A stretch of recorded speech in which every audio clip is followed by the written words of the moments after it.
Hello guys, welcome to 5th generation Abi Shop and welcome to another unboxing and testing po. Shoutout po natin Sir O'Neil. Glock 17 Gen 5 MOS. Modular optic system, pwede mo siyang lagyan ng red dot optic.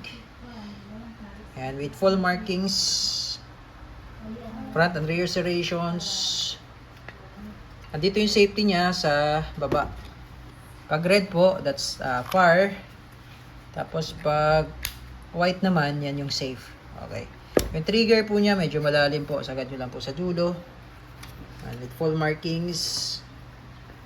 Officially licensed product of Glock. Glock 17 MOS.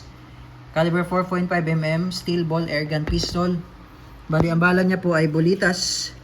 Yan po. Ito po yung magnet. Dumidikit po yan sa bolitas.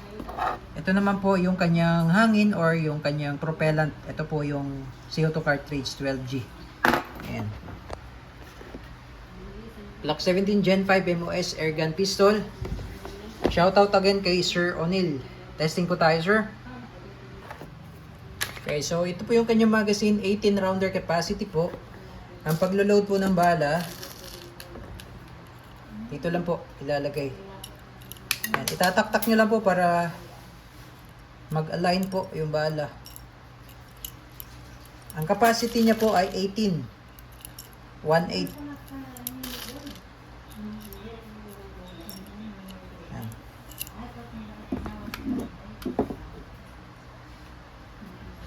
Okay, check lang natin yung safety. Ayan, safe. Di po siya makakalabit.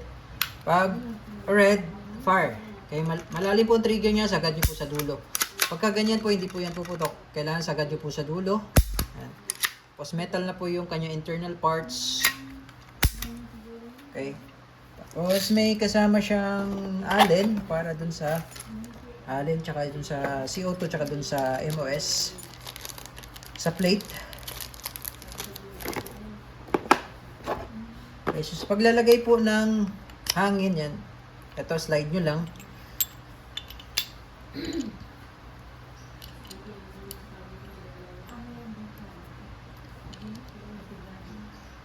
Then, kailangan po mabilis at tamang higpit lang po. Tamang higpit lang.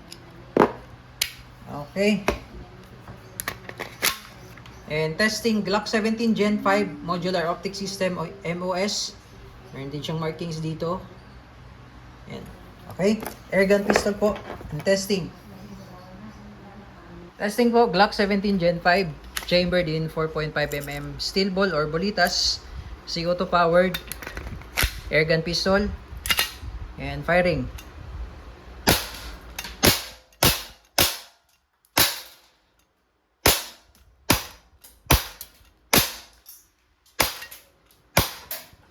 Okay, pag wala na siyang bala, nag-open slide.